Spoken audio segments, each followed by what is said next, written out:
My dad taught me how to fish when I was 8 years old. There was a creek about a mile down the road from where we lived in Durham, New Hampshire. So depending on the time of day, either early morning or later in the evening, is where we would position ourselves on the river. If it was early in the morning, we would be up a bit near this boulder called Quarterman's Rock. And if it was later in the day, we would be down by this old bridge the teenagers used to jump off of in the summer when it was too hot. Once we got over there, we would eat our sandwiches and save a little bit of the cheese to use as bait, usually a sharp cheddar. That's what Dad said worked best. And he would show me the exact right spot and show me where to cast my line.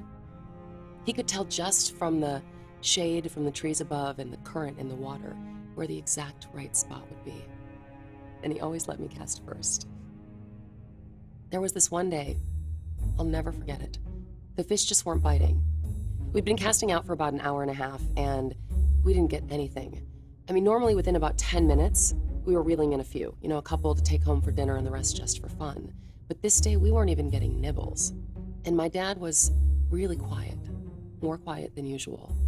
And suddenly he decides to stand up, and he says to me, "Look, I think we're gonna need to go up the river a bit." So we get up and we start walking, and walking, and walking. And the whole time I'm watching my dad, and he's just staring at the water, at the currents and the swirling eddies and the still pools. We went way further up the river than we'd ever been before. And finally he stops, and he sees this particular spot, and he points it out to me. And he asked me, "Do you think you can cast out that far?" And I said, "Yeah, I thought I could." And he tells me, if I can get my line in the water in the exact spot that he says, I will catch the biggest brown trout I've ever seen.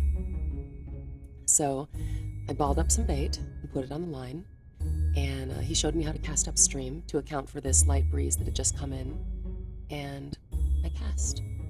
And it happened almost instantaneously. The moment the line hit the water, I got a bite, and not just a little nibble, but a big bite from a big fish. It was almost too strong for me, and my dad even asked me if I needed help, and I said, no, I'm gonna reel this one in on my own. At the time, I feel like I fought with that fish for hours, but I'm sure it was probably just a couple of minutes.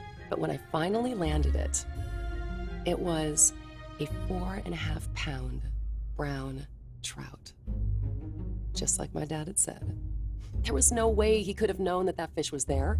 We were on the other side of the river, in an area that was shaded by the trees, and looking at the water, it was just black.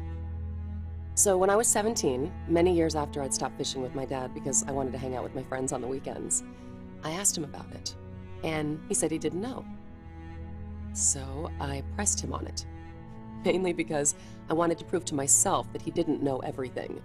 And he said it was just his intuition. I never asked him about it again.